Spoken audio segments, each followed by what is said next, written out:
You're watching Drake Wing Gaming. Enjoy the video. Hey guys and gals, Never here from Drake Wing Gaming. It's Something Mountain Twitter, the Gaming Dragon. Today I'm coming back at you with a Let's Play episode of What It Feels Like. So let's go ahead and jump right back in, shall we? Alarm chain, we're up and let's go. He makes a familiar, disapproving grunt, although this one lacks its usual edge. Well, there's still time to turn those around. Usually in these short conversations we have, I at least try to move the conversation along. After all, he's still my dad, and a part of me does yearn for that father-son connection we used to have, back when expectations set for me weren't so high. But now, after everything that's happened, I'm not in any mood to banter with him, and every reason I have for not doing so is Baxter's name written somewhere in that sentence. I guess it would be impossible to say Baxter hasn't messed me up. Maybe in more ways than Jacob ever did. At least I could still hold a conversation with someone after Jacob broke my heart. Thankfully, Dad must catch on that I don't really want to talk, so the rest of the car ride passes by in silence as I look out the window, contemplating just about everything.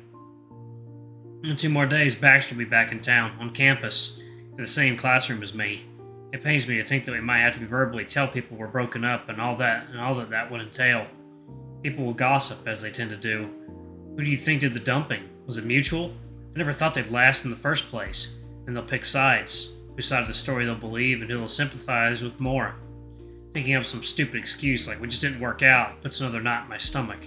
We can't tell anyone what really happened, so of course the details will all be vague and muddled. But the worst part of it all is that Baxter and I will have to do one last bit of pretending.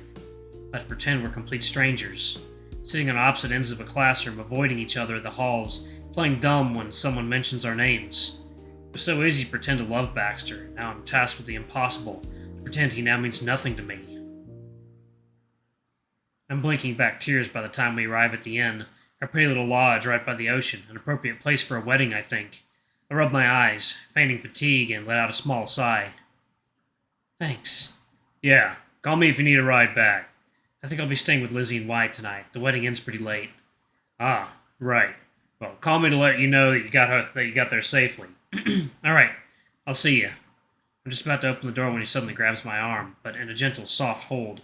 The kind of hold you use to pull your kid back from straying too far away from you. Hold on. I turn to look at him, his icy blue eyes mirroring mine as he stares right at me, racking his brain for something to say. It surprises me to the point where I let him just mull over what he wants to say for about a solid minute in complete silence, just staring at him right back. Listen, Mylo, I'm sorry for what I said about your boyfriend the other day. Wasn't right. I'm not really the one you should be apologizing to, Dad. No, you are. I have nothing against the guy. It's just trying to find a reason as to why he might be so distracted. I thought maybe he's steering you away because you always used to be such a good kid. Straight A's, driven to find a good job, be a professional. He chuckled softly. You remember when you were 12? You used to always say you wanted to go into accounting with me. Put your office right next to mine so we'd always be close to each other. I feel myself tear up again, looking away and nodding, muttering that I do remember. You were so attached to me back then, but I guess somewhere down the line you grew up. Didn't even realize you did.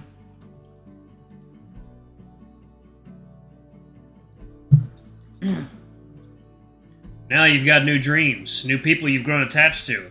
It's obvious you were never going to stay that small, that excited about the world.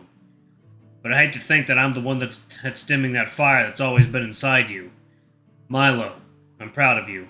Whether it's business or music, whatever you choose, I just want to know you'll be safe doing well for yourself. I can't help but see you as that little boy, so eager to do what makes you passionate.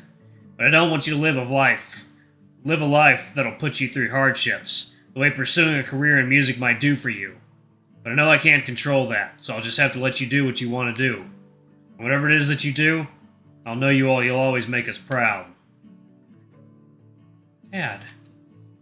I hug him, as tightly as you can hug someone when you've got a stick shift between each other. It doesn't seem to impede him, however, as his strong arms quickly envelop me in his body, just as they always have. I want to make you proud. I'm sorry if I haven't been the best. I know that's always what you and Mom have wanted from us, Emma and me. And I feel like Emma's making you proud, and I'm just... Emma may be the doctor of the family. He pulls me away, smiling at me. His eyes are warm, ocean blue. But you'll always be my little star. I hug him again, crying softly onto his shoulder as he quietly rubs my back, patting it gently. I wonder just how many other sons can hug their dad and cry in his arms the way I do. I realized then just how lucky I am to have him. All of them. You go have fun, okay? Because then it's back to classes and studying. I want those A's. I sniffle and laugh, nodding. All right, deal. I get off and watch him drive away, thinking that our next car ride may not be as silent as this one just was.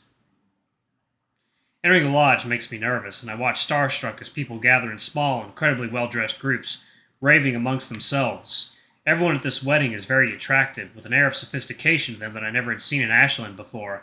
For a moment, I'm almost certain that Dez's side of the family. But I don't see any familiar features that would give that impression.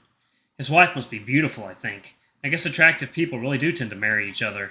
Since Lizzie and Wyatt said they'd wait for me at the front desk, I decided to press my luck and tap the shoulder of a large brown-haired chow-chow.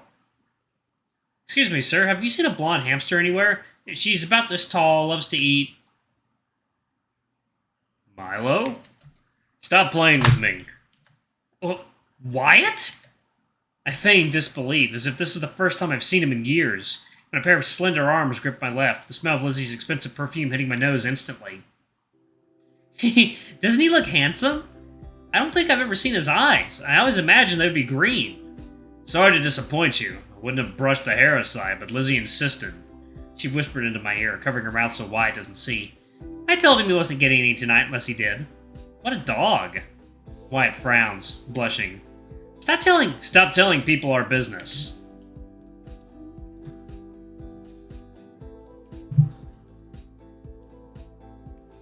What? I didn't say anything.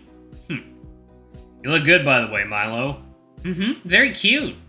Cute enough to convince Dez to run away with me? It's worth a shot. Don't encourage him. He's married. We're at his wedding. Lighten up. There's always a chance, but, well, maybe you should explore your options more, Mylo. Even though it's just a joke, one that I initiated no less, it still pains me to think about exploring my options. Who else would I be able to love if not Baxter? The thought feels completely out of the question for me right now. I guess so. I'll get assigned into our table. Wyatt, ever the responsible one, heads over to the front desk where no doubt the book of guests will have our name on it. Hey, how you holding up? I'm okay, I guess. Still no news? I shake my head. Maybe the reception in Pricefield is just super bad?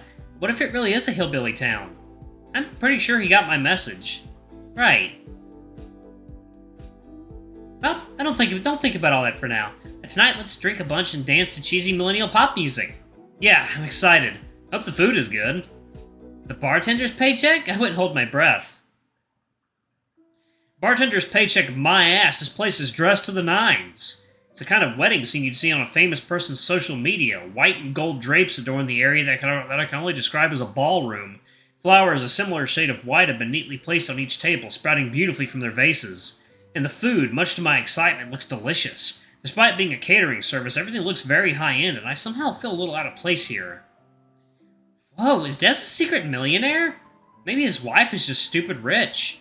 Or her family is. Lizzie and I make an sound of understanding. That would explain all the bougie guests. We're escorted to our table, a small round thing with 4 chairs spread evenly throughout it, and all draped in that pristine white fabric. We all take our seats, and I stare at the empty chairs Lizzie raves about having cloth napkins. Des was sweet enough to give all of the band invitations to his wedding 2 weeks prior, and of course, this includes Baxter. 2 weeks ago, when he and I were really starting to care for each other, or at least it seemed that way, if a part of me cared about him the whole time. I don't believe it's stuff like love at first sight, not anymore anyways. Maybe Baxter and I just clicked, that special way couples will tell you it does. And looking at the empty chair, a strong, insatiable feeling of longing invades my chest as I imagine him being right here with us. If nothing had ever happened at all. If I never broke things off. If he never kissed Dahlia. I wonder if I'll ever let that go. So, what are you gonna choose, Mylo? Huh? Lizzie's voice snaps me back to the moment, and she looks up from the small paper menu in her hands. To eat! Oh, let me see. I feel Wyatt's eyes boring into my skull as I look down at my own menu. Maybe it's because I can actually see them now, but it somehow feels twice as intense as usual. It's between the chicken and the fish, huh? They've got baked potatoes, too. That's only for vegans. We need some meat on our bones. Well, Wyatt has enough meat on his bones. Har har. The wedding really is a good time. Dancing, laughter, Des and his wife sharing a table and just looking over the moon. Jealousy, no, envy comes to me in small pangs, but I quickly push them aside.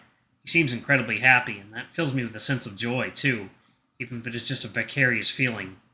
Somewhere along the evening, Wyatt does get a little tipsy, which is a rare sight. He starts humming along with the music and even tries to convince Lizzie to go dance with him. Come on, it'll be fun. In a minute, you can go ahead. Be the life of the party. Lizzie and I watch as he does, head over to the dance floor, joining a little circle of people busting out different moves and whooping excitedly. They burst into laughter and Lizzie lets out a longing sigh. Why don't you go dance with him? No, it's fine. I don't mind just watching him. Go dance with him, Liz.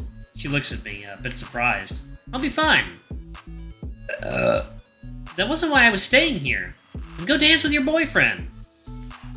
Alright, but join us if you want, okay? It'll be fun. I just shake my head. Just spend some alone time with him, you weirdo. It's a wedding. Go do couple things.